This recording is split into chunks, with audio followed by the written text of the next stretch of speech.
And you know, to your point about kind of Marku not feeling the power of Charlton, the way he tucks up suggests that he actually does respect him, because look at him there, the earmuffs are high, the elbows are really tight, and he knows that when Charlton's looking to attack, he has to go into that shell.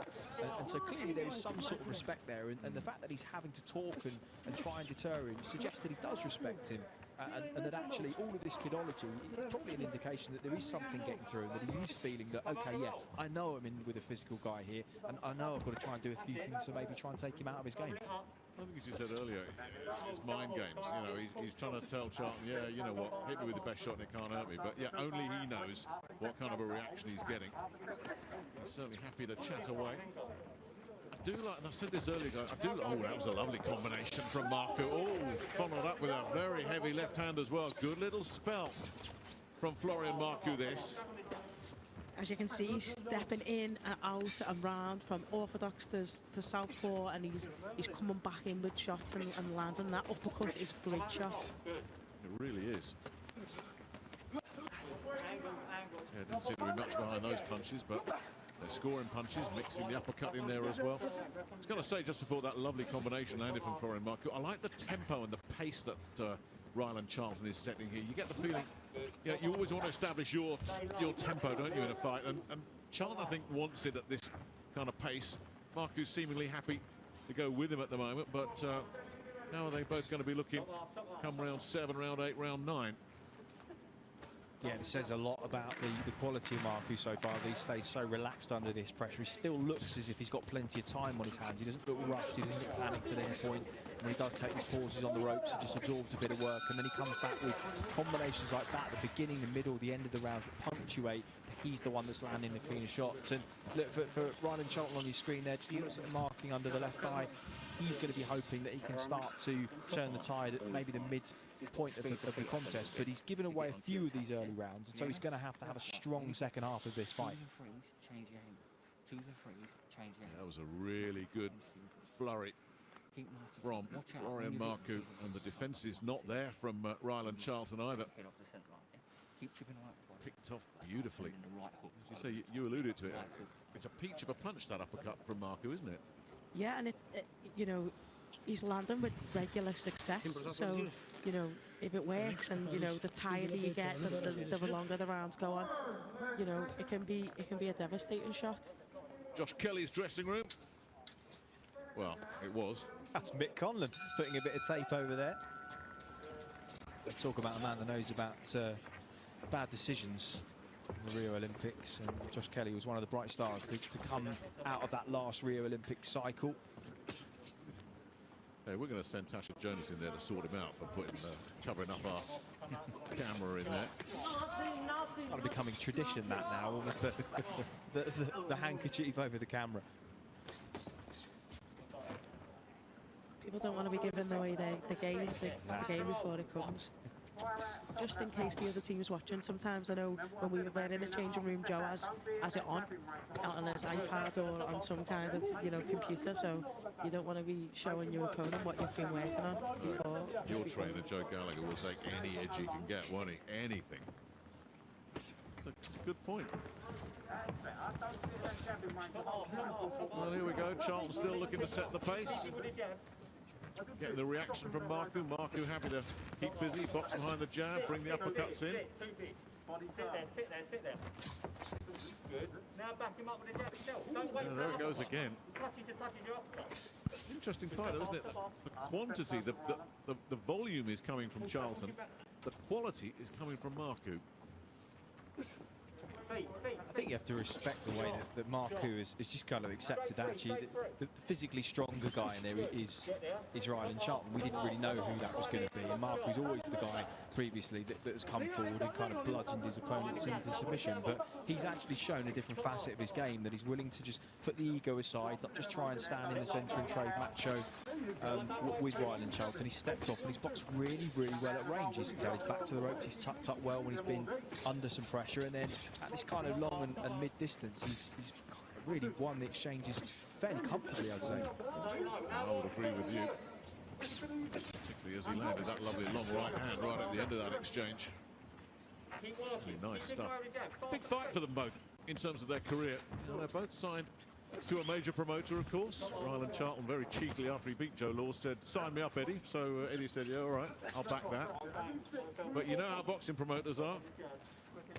If you're a winner, they're your best mate, and if you're not, well, it's who are you? So it's one of those fights that the winner of this one is going to be banging on the door very, very loudly, and he'll get his phone calls answered as well. With the loser, it's going to be, well, you know, starting from scratch again. Nice work downstairs from Marku. And that left, done a lot of good work with that left hand tonight, Florian Marku. Good body shot there. But again, Charlton continues just to push forward here.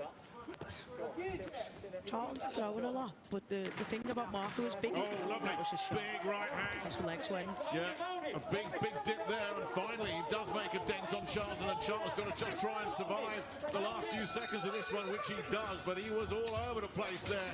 That combination finished by that big right hand, and that's the breakthrough that we've been waiting for in this fight, and it's gone to Florian Marku.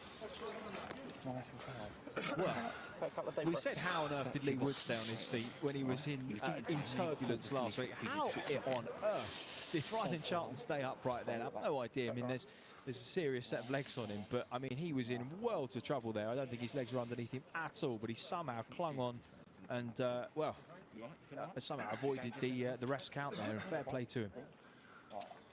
Well, you ask how did he stand up? I don't think he has any idea how he stood up. Instincts kicked in. I mean, look at that. It was good balance more than anything. Well, I guess that low centre of gravity helped. He's lucky that that came so late in the round.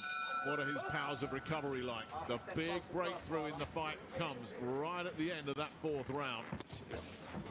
And he's been picking nice shots all night long, Florian Marku. That was lovely stuff. And Charlton continues to go back to what he was doing, and Marku continues to tell him, kid, you're doing nothing. The thing about Marku, as big as he is, when he tucks up, he tucks down that low, and he makes his like scoring area shot very, very small and hard to hit. So you know you're touching the side, you're touching the back, and it's not really didn't anything or doing anything. What do you make of his technique and his form, Tasha? Because, you know, sometimes you see a guy and you can see that kickboxing background. I'm not sure you can particularly see it with him. You don't look at Florian Marku for me and say, oh yeah, you can see that guy was a kickboxer. No, the thing generally with kickboxers is they hold their hands a little bit different. I remember when Chantel Cameron first came onto GB, you could kind of tell because of the way they hold their hands, but you know they don't usually this good boxing wise, and you know his jab has been brilliant, his uppercut has been brilliant. That's not the sort of like stylistic things you would normally see from a kickboxer. I think the only tell for me, Nick, is just the way that he moves, his rhythm, the kind of walk and the pattern. You see that a lot in Muay Thai and kickboxing. They kind of take little walks. It's a very relaxed pace of action. It's not so much a frantic pace. They tend to almost take little mutually agreed breathers, and the way they walk around the ring sometimes is almost pedestrian in between some pretty frantic periods of action. And that's the thing that really strikes me. But I think he's got a cut on the forehead here. He is. I tell you, Ryland Charlton is biting down on this gum shield here, because that was another little spell of success for Marku, and Charlton's reaction was, I'm not having it. This is turning into quite a little tear up, this. Well, we're finding out about Ryland Charlton's toughness now as well, because he was all over the place at the end of that last round.